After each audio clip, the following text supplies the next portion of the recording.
Assalamualaikum warahmatullahi wabarakatuh. Gimana teman-teman kabarnya? Sehat selalu ya untuk kita semua. Semoga kita diberi kemudahan dan kelancaran untuk melunasi hutang-hutang kita. Oke, gimana teman-teman kabarnya? Sehat selalu ya. Gue harap kalian semua dalam keadaan sehat walafiat, diberi kesehatan, kelancaran, dan kemudahan di hari ini ya. Semoga juga kalian makin semangat dan kuat mentalnya. Oke, teman-teman, kali ini gue mau bahas sesuatu yang penting banget dan mungkin lagi kalian cari-cari nih. Tahu nggak? Ada daftar pinjol yang paling banyak diaduin sama masyarakat ke OJK. Nah, pinjolnya itu apa aja? Nah, di sini kita akan bahas tuntas ya. Tapi sebelumnya, gue harap lu udah subscribe channel ini ya, biar channel ini terus berkembang dan bisa kasih informasi terbaik buat kalian dan bisa ke teman-teman yang di sana yang sedang galbay. Oke, pertama gue membahas tentang masalah pemutihan utang ya. Itu hoax. Ya, sebelum kita lanjut, gue mau lurusin info penting yang lagi ramai. Ada teman gue yang nanya, Bang, bener nggak Agustus ini OJK mau kasih pemutihan utang yang galbanya lama? Soalnya banyak banget di TikTok yang katanya tuh seperti itu. Terus ada lagi yang info yang bilang resmi nih OJK pemutihan pinjol online berlaku di seluruh Indonesia mulai 30 Juli sampai Agustus 2025. Ya itu bohong ya. Terus ada bilang katanya, ayo segera daftarkan diri biar bebas utang. Ya ujung-ujungnya penipuan. Oke, di sini gue tekanin ya, itu semua hoax teman-teman. Itu cuma akal-akalan oknum buat manfaatin situasi lu. Gue mohon banget jangan sampai terperdaya kalau ada pemutihan, jasa pemutihan bener-bener ya. Pasti konten kreator pinjol itu atau di media sosial itu pasti itu penipuan ya. Dan pasti juga akan ada berita nasional yang ngasih tahu kalau benar-benar berita itu. Nah, teman-teman, cara paling gampang buat ngeceknya itu cuma satu, diselik OJK. Di sana bakal kelihatan mana utang yang masih ada dan mana yang udah diputihin. Ya, kalau udah nggak ada diselik ya berarti utang lu udah hilang atau diputihkan. Gampang kan? Jadi jangan pernah percaya sama yang kayak gini nih, sama orang-orang seperti ini. Jangan ya. Nah, oke. Jadi gini teman-teman ya, kalian tahu nggak sih, ada lebih dari 3.000 pengaduan ke OJK, dan sebagian besar itu soal pinjol. Banyak yang nanya, kenapa sih pengaduan ini nggak ada efeknya buat desa atau pinjol? Jangan salah ya, pengaduan lu itu ternyata berefek ya. Makin banyak yang ngadu, makin bergerak OJK buat ngasih sanksi. Sanksinya bisa macam-macam, mulai dari pembatasan ruang gerak administrasinya, pembukaan usaha, denda, sampai pencabutan izin. Nah, di sini gue mau cerita sedikit ya. Ada satu postingan yang gue baca. Katanya ini dari pacar temen kerjanya di bagian di DC Rupiah Cepat. Nah, katanya DC yang nagih ke rumah atau FC itu beda sama DC yang ada di kantor. Jadi FC lapangan dan DC di kantor itu beda. Terus yang bikin gue kaget, ada cerita soal perusahaan Ada Kami yang dulu nasabahnya sampai bunuh diri.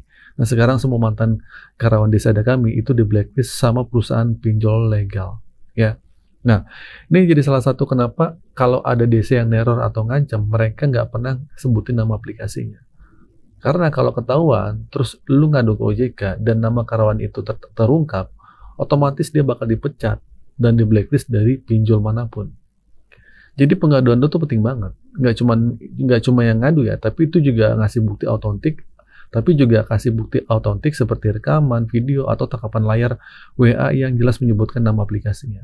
Dengan begitu, lu bisa bantu OJK kasih sanksi dan para DC yang bandel itu bisa kena getahnya.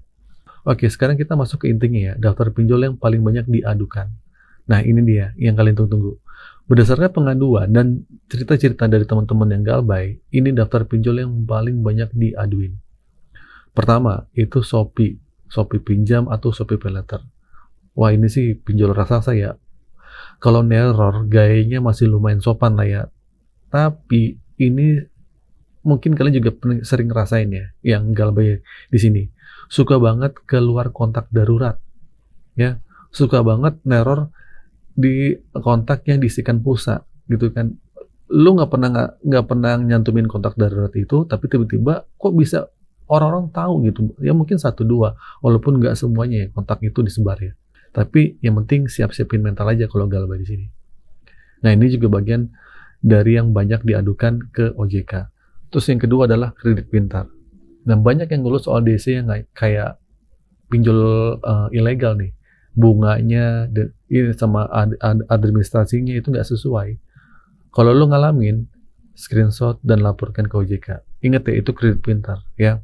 Kadang bunganya sama yang dendanya itu kadang nggak sesuai. Lu bingung cara ngitungnya seperti apa. Nah, selanjutnya yang ketiga, pinjol yang juga banyak diadukan itu kredivo. Ya, lu pernah lihat kan video atau postingan DC Kredivo yang viral, yang arogan gitu kan. Yang video sebelumnya gue posting tuh. Nah, banyak banget dari mereka yang konon katanya sudah dipecat. Nah, ini bukti nyata kalau pengaduan dan postingan viral lu itu ada efeknya. Ya, jadi ya silahkan lu ngadu ke OJK. Mungkin nggak efek pertama kali lu ngadu, tapi bisa jadi ke orang lain kan ada yang ngadu juga. Nah, selanjutnya yang keempat itu Tunaiku. Ya, Amarbank. Ini dari Amarbank. Nah, hampir sama Kredivo, banyak pengaduan soal DC yang neror dan minta uang jalan, ya, atau uang rokok. Banyak juga DC yang katanya sudah dipecat, tapi masih ada yang bandel lah, gitu kan. Nah, yang kelima nih, GoPayLater dan Sibank. Ya, ini juga sering diaduin. Sibank punya cara mirip sama seperti Shopee. DC lapangannya sih belum ada, tapi DC GoPayLater itu sudah ada. Nah, yang sering barbar itu biasanya DC kantor, ya DC yang ada di kantor yang nggak berani keluar, ya DC yang nelpon-nelpon lu, DC yang maki-maki lu di telepon, di chatting, ya itu DC-nya yang barbar. Nah, terakhir yang keenam adalah Alobank, Ada Kami, dan Pinjam Yuk. Ya, ini juga termasuk pinjol yang paling banyak diaduin nih, terutama sih Ada Kami ya, yang udah terkenal dari dulu, yang sangat barbar banget.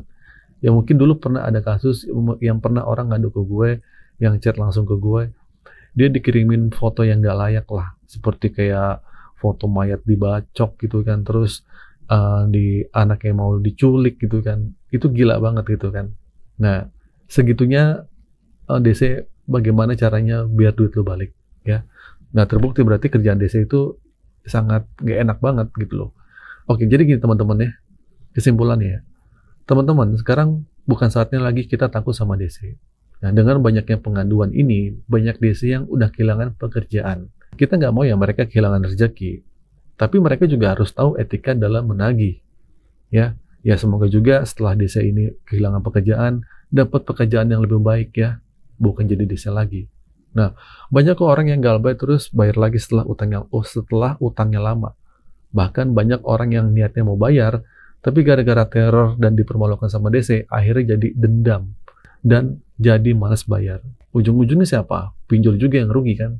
Nah, jadi sekarang saatnya lu lebih kuat mentalnya. Jangan takut ngadu, kumpulkan semua bukti yang otentik seperti rekaman video, screenshot WA, chattingan, yang jelas ada nama aplikasinya. Sampaikan ke DC-nya, siap-siap bang, kehilangan pekerjaan. Karena sudah banyak DC yang dipecat akibat laporan nasabahnya yang seperti ini.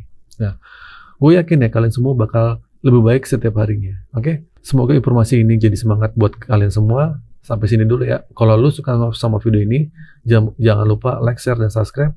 Sampai ketemu di video selanjutnya. Akhir kata dari gue, Assalamualaikum warahmatullahi wabarakatuh.